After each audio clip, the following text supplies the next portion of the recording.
মহন্তৰ কৃপাতে আপুনি মই আজি যিটো স্থান লাভ বা পাই আজি বহিছোঁ, সন্ত মহন্তৰ কৃপাতে সেইটো পাইছোঁ।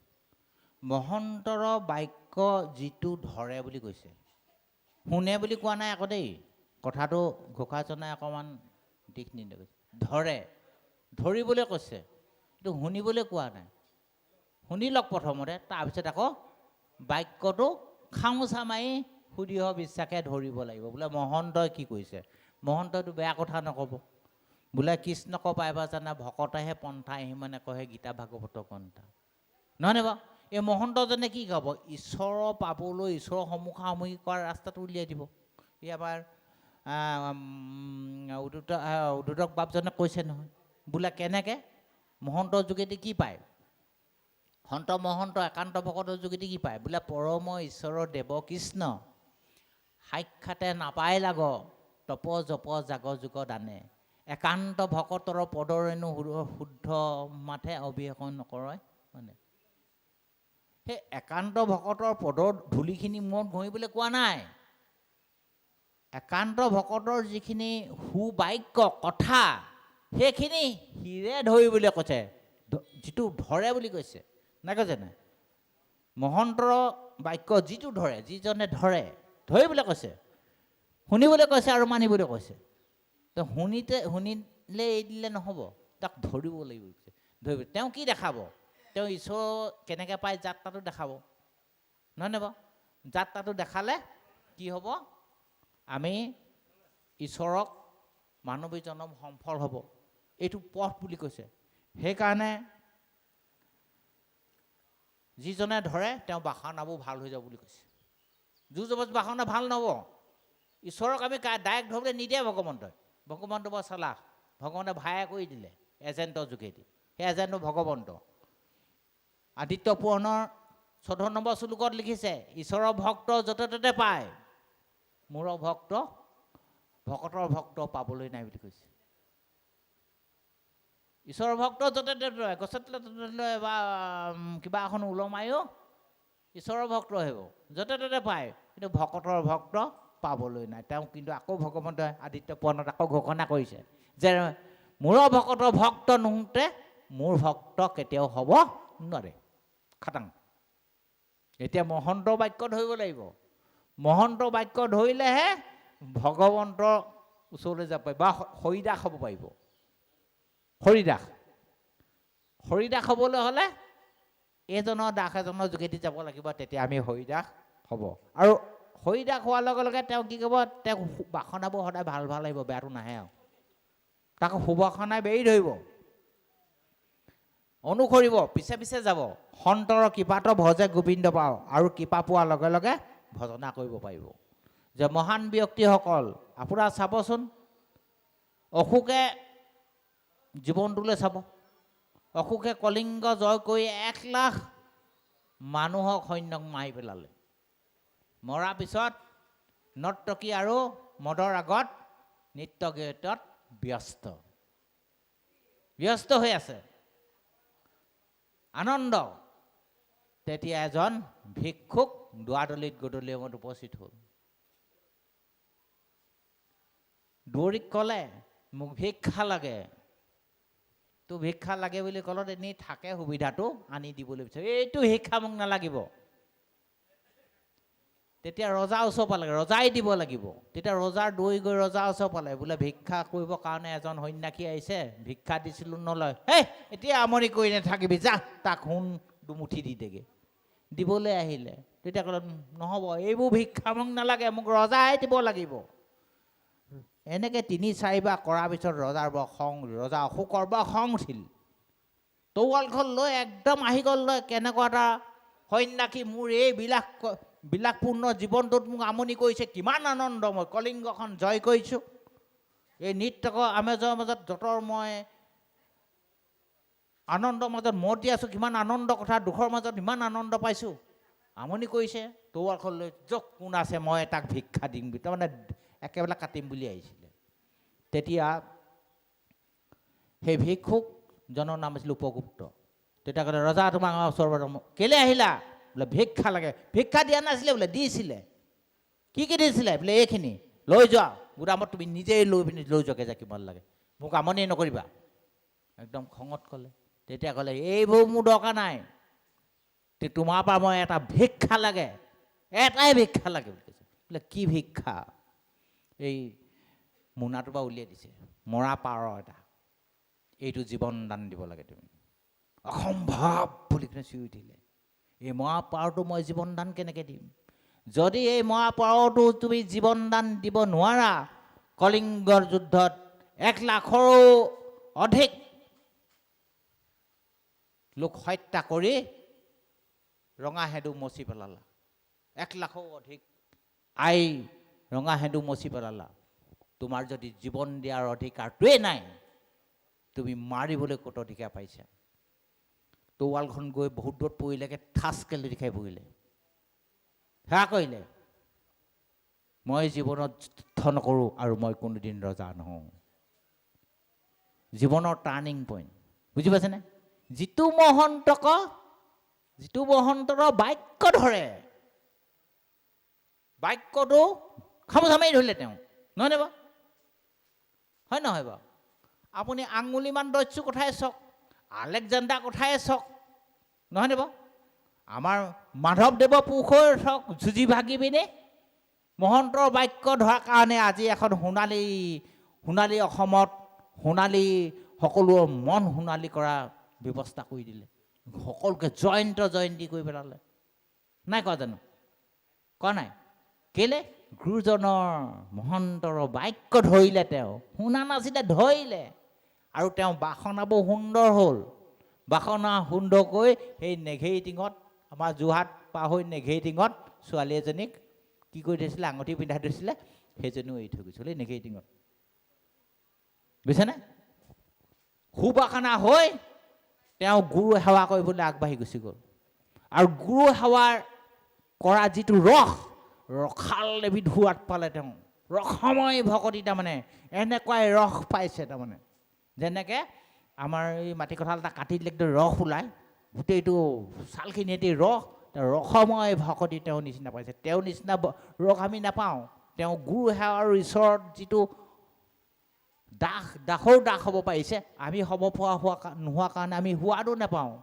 কিন্তু তেওঁ কেনেকৈ পালে?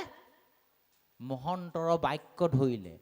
আমাকো জীৱন যাত্ৰাত প্ৰতিজন মানুহৰ জীৱনৰ টাৰ্ণিং পইণ্ট এজন পুৰুষ আছে, হিডেন মেন আছে বুলি কৈছে। আমাৰ সত্যবাবুও আছে, জীৱনৰ সত্য পথলৈ এজন লুকাই থকা পুৰুষ আছে, যাৰ যোগেদি ইয়ালৈ আহিলে।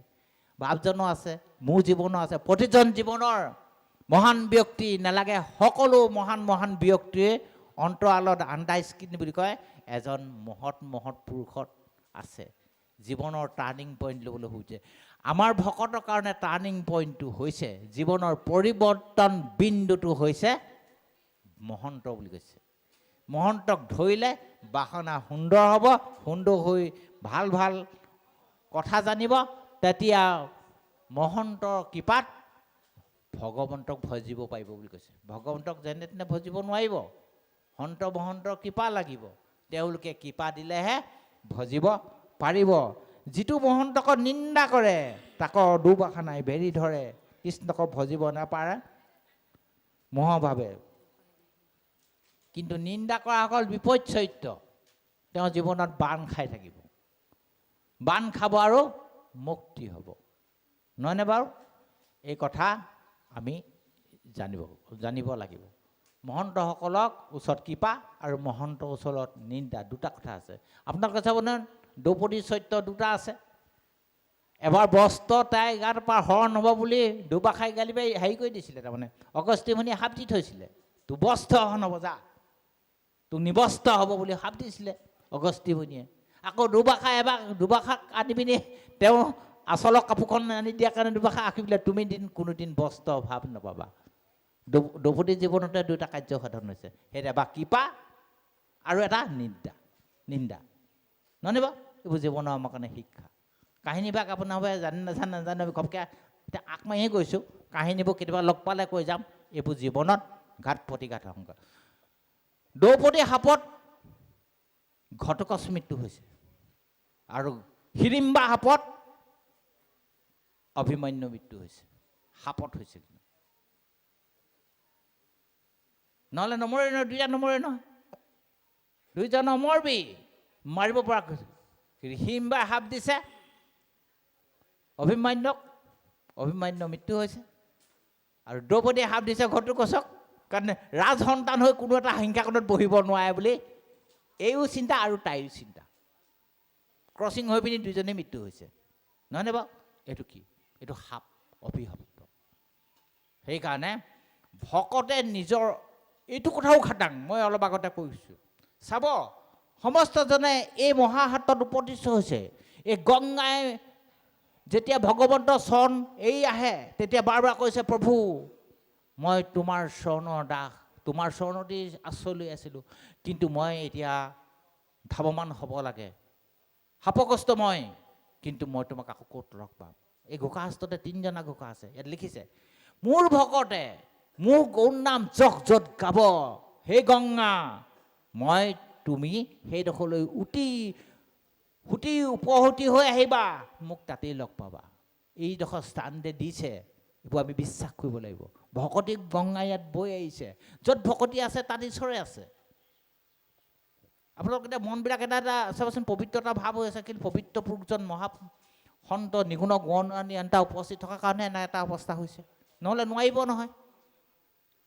সেইকাৰণে ব্ৰহ্ম শক্তি আছে। আপোনাৰ নাই কৰা ভকতি নাই হ'ব নোৱাৰিব, হ'বই।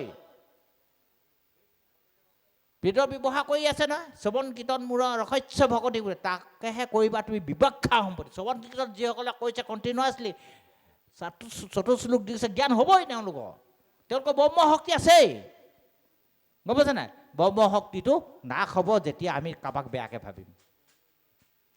ভাবিম, গম পাইছেনে? বিশ্বামিত্ৰই আহি আমাৰ দশৰথৰ ওচৰ পালেহি, যে তোমাৰ ল'ৰা দুটা লাগে। কিয় লাগে? তাক আদি ৰাক্ষসখিনি মাৰিবৰ কাৰণে লাগে। ৱাহ, তুমি এইবোৰ কি কথা কৈছা? দশৰথে প্ৰশ্ন কৰিলে, বোলে কি প্ৰশ্ন? তুমি কি কথা কৈছা? তুমি এজন তপস্বী ব্ৰহ্মৰ্ষি, তোমাৰ কমণ্ডলৰ পৰা পানী অকণমান ছেটিয়াই দিলে সেই ৰাক্ষসবিলাক মৰি যায়। তুমি মোৰ এই ফুল কোমলীয়া ল'ৰাকেইটাকে যুদ্ধ কৰিবলৈ পালাগেনে? তুমি এইটো কি অন্যায় কৰিবলৈ আহিলা বিশ্বামিত্ৰ কুলগুৰু? নহয়, মই মাৰিব পাৰোঁ, কিন্তু নামাৰোঁ। কাৰণ আছে, কেলে? মই বহুত কষ্ট কৰি, বহুত তপস্যা কৰি ব্ৰহ্মত্ব জ্ঞান প্ৰাপ্ত হৈছোঁ, ব্ৰহ্মত্ব পাইছোঁ। এতিয়া সেইকেইটাক যদি মই মাৰি দিওঁ, মোৰ ব্ৰহ্ম শক্তিটো নাশ হৈ যাব। তেনেহ'লে মোৰ ল'ৰাকেইটা ব্ৰহ্ম শক্তি নাশ নহ'ব নেকি? নহয়, ইহঁতি ক্ষতীয়। গু বিপ্ৰবিলাকক ৰক্ষণ কৰাটো এটা ক্ষতীয় ধৰ্ম। এওঁলোকে যদি মাৰে পুণ্য হ'ব, মই মাৰিলে পাপ হ'ব। কথাটো বুজি পাইছেনে? সেইকাৰণে ভকতৰ ব্ৰহ্ম শক্তি সমস্তই আছে, নাই বুলি নক'ব।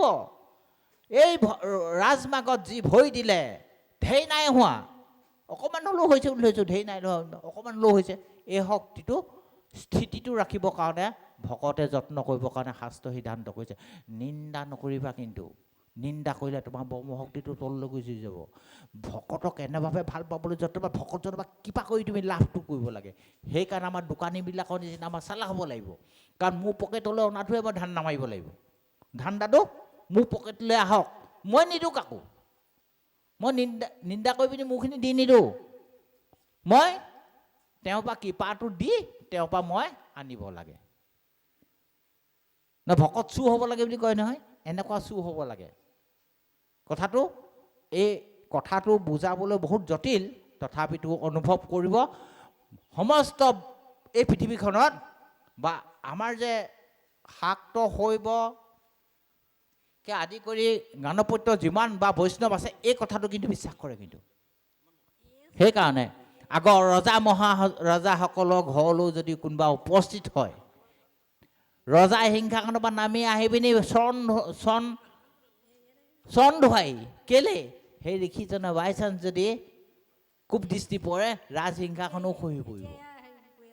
এনেকুৱা খহি পৰিছে নহয়। সেইকাৰণে ঋষিমুনিসকল যদি আহি দুৱাৰদলিত উপস্থিত হৈ তেতিয়া কি কৰিব চৰণ ধুৱাই গৈ মুখ পখালিবলৈ ব্যৱস্থা কৰে এই যে ব্যাসে যে নাৰদক যে দুইটা কাম কৰিবলৈ দিছে সেই কামটো কিয় কৃপা দৃষ্টি তেওঁ আনি ধুনীয়াকৈ বহাব খাবলৈ দিব থাকিবলৈ কি ইচ্ছা সকলো কৰিব কিয় মহন্তৰ কৃপা কাৰণে চিন্তা কৰিছে কৃষ্ণ